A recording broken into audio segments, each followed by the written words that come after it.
ഭൂമിയിൽ ഇന്നേവരെ ജനിച്ചവരോ മരിച്ചവരോ ആരും യേശുക്രിസ്തു ഒഴികെ ആരും ഇന്നേവരെ സ്വർഗത്തിൽ പോയിട്ടില്ല, നരകത്തിലും പോയിട്ടില്ല. ഇതിനെല്ലാം ഒരു സമയം വെച്ചിട്ടുണ്ട്. ലോകാവസാന ദിവസമാണ് നരകത്തിലേക്കും സ്വർഗത്തിലേക്കും നമ്മളെ വേർതിരിക്കുന്നത്.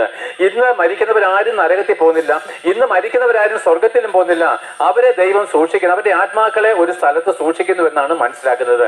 എന്നാൽ ന്യായവിധി ദിവസം ഈ എല്ലാ ആത്മാക്കളും ഒരുപോലെ യേശുക്രിസ്തുവിന് മുമ്പിൽ നിൽക്കുമ്പോൾ, പ്രിയപ്പെട്ട, നമ്മൾ അരിപ്പയിൽ കൂടെ അരിക്കുമ്പോഴത്താണ് പല വിധമായിരിക്കുന്ന കാര്യങ്ങളെ ഓരോ അരിപ്പയിൽ കൂടെ കടന്നു പോകുന്ന പോലെ ആ പാപത്തിന്റെ കാറ്റഗറിയായിരിക്കുന്ന അരിപ്പയിൽ കൂടെ എല്ലാ ആത്മാക്കളും കടന്നു പോകുന്ന നാളിൽ ദൈവത്തിന്റെ ആത്മാവുള്ള വിശുദ്ധന്മാര് സ്വർഗത്തിലേക്കും അല്ലാത്തവരെല്ലാം നിത്യമായിരിക്കുന്ന തീപ്പൊയ്യിലേക്കും വേഗുവാനായിട്ട് മാറ്റപ്പെടുമ്പോൾ നിങ്ങളുടെ കരം ബലപ്പെട്ടിരിക്കേണ്ടതിന് ഞാൻ നിങ്ങളുടെ പറയാം, നിങ്ങൾ ഏത് ജാതി മതസ്ഥരായാലും ശരി, വിശേഷാൽ ക്രിസ്തീയ മതവിശ്വാസികൾ ആരെങ്കിലും സ്നാനമേറ്റ് പെന്തക്കോസ്തൽ അനുഭവം എന്ന് പറയുന്ന പുതിയ നിയമത്തിന് ഒത്തവണ്ണം വന്നിട്ടുണ്ടെങ്കിൽ നിങ്ങളും ഉൾപ്പെടെ നിങ്ങളുടെ ജീവിതത്തിലെ പാപവഴികളെ വിട്ടുതിരിയുവാനും കർത്താവായിരിക്കുന്ന യേശുക്രിസ്തുവിനെ ഭയപ്പെടുവാനും അവന്റെ നാമം വിളിച്ചപേക്ഷിച്ച് അവന്റെ രക്തത്തിൽ കുളിച്ച് നിങ്ങൾ നിർമ്മലന്മാരായിട്ട് തീരേണ്ടതിനും നമുക്കൊരു മരണത്തിനപ്പുറം ദൈവം വിശുദ്ധന്മാർക്ക് വേണ്ടി ഒരുക്കിയിരിക്കുന്ന സ്വർഗരാജ്യത്തിലേക്ക് നിങ്ങൾ പ്രവേശിക്കേണ്ടതിന് എല്ലാവർക്കും ഒരു മാനസാന്തരം ആവശ്യമാണെന്ന് ഞാൻ നിങ്ങളോട് പറയുകയാണ്.